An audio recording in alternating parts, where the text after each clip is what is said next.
अनिल जी, बड़े दिग्गज सारे सांसद जा रहे हैं, सारे मंत्री जा चुके हैं और अरुण साव वही हैं, राज्योत्सव का अंतिम दिन है, तो आज वो वापस आ रहे हैं देर शाम। क्या लग रहा है, इतनी ताकत लगाने के बाद कुछ परिणाम पक्ष में आएगा तो अरुण साव जी का भी कद बढ़ेगा, या प्रभारी के सामने अपने नंबर बढ़ाने की होड़ तो नहीं है ये? देखिए, चूंकि नितिन नवीन यहाँ के प्रभारी रहे हैं, उनका चुनाव वहाँ पर है। वैसे भी भाजपा का सिस्टम ये रहा है या दूसरी पार्टियों का कि जहाँ चुनाव नहीं हो रहे हैं वहाँ के जो प्रमुख नेता हैं वो जाके वहाँ पर मैनेजमेंट संभालते हैं। अभी मैनेजमेंट में उनको कितना वहाँ पर वेटेज दिया जाता है, क्या कैपेसिटी है, ये अलग बात है, लेकिन कुल मिला के वहाँ के स्थानीय वोटरों को ये कुछ नहीं कर सकते, ये सिर्फ मैनेजमेंट संभालते हैं। हो सकता है थोड़ा बहुत एटीएम से पैसे भी लगा देते हों, ये अलग बात है, लेकिन करते सभी लोग हैं। अब रहा सवाल वहाँ भाजपा का और अन्य दल जो चुनाव लड़ रहे हैं, जिसमें आरजेडी है, जेडीयू है, और वो प्रशांत किशोर की पार्टी है, और सबसे बड़ा फैक्टर ओबीसी वो भी है, ओवैसी का भी है। इस बार काफ़ी सीटों पे वो लड़ रहे हैं, वो खुल के सब बोल रहे हैं। तो वहाँ पर जो मुख्य लड़ाई है वो है सुशासन को लेकर।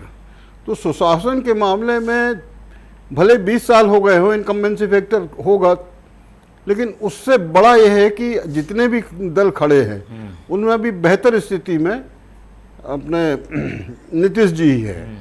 ना तो बहुत ज़्यादा अराजकता फैली है, चलो 100% विकास नहीं हुआ, लेकिन फिर भी चलो 40% तो विकास हुआ है। बाकी तो कुछ बता ही नहीं पा रहे कि उन्होंने क्या किया है। उनके साथ तो पूरी बदनामी की एक लंबी सी फहरिस्त लगी हुई है। अब वो अभी नए नए वादे कर रहे हैं, उन वादों पे वो वहाँ के लोग कुछ विश्वास करने की स्थिति में नहीं है।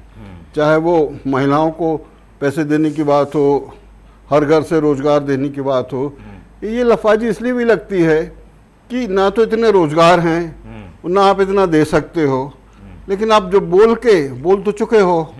अब उसमें वहाँ पर जो इतने तो समझदार हैं वहाँ के लोग, क्योंकि काफ़ी दिनों से इस टाइप की लफाजी देख रहे हैं। वहाँ पे जो भी होगा उसका आकलन होगा कि नहीं होगा? हम यहाँ उस दिन जिस दिन परिणाम आएगा 14 तारीख को, तो इस बार में भी आकलन कर पाएंगे क्या कि यहाँ के लोग गए थे तो उनको क्या होगा, उनका असर क्या होगा? देखिए, यहाँ जब वहाँ से लोग यहाँ लौट के आएंगे, वो परिणाम अगर जैसे भाजपा के पक्ष में आएंगे, तो निश्चित ही यहाँ के लोगों को वो क्रेडिबिलिटी मिलेगी कि हम गए थे, भले वोट पे इनका कुछ ना हो, लेकिन गए थे और हमने वहाँ मेहनत करी और हमने वहाँ पर ये किया वो किया। वो उनको वो क्रेडिट तो नहीं छीनी जा सकती ना।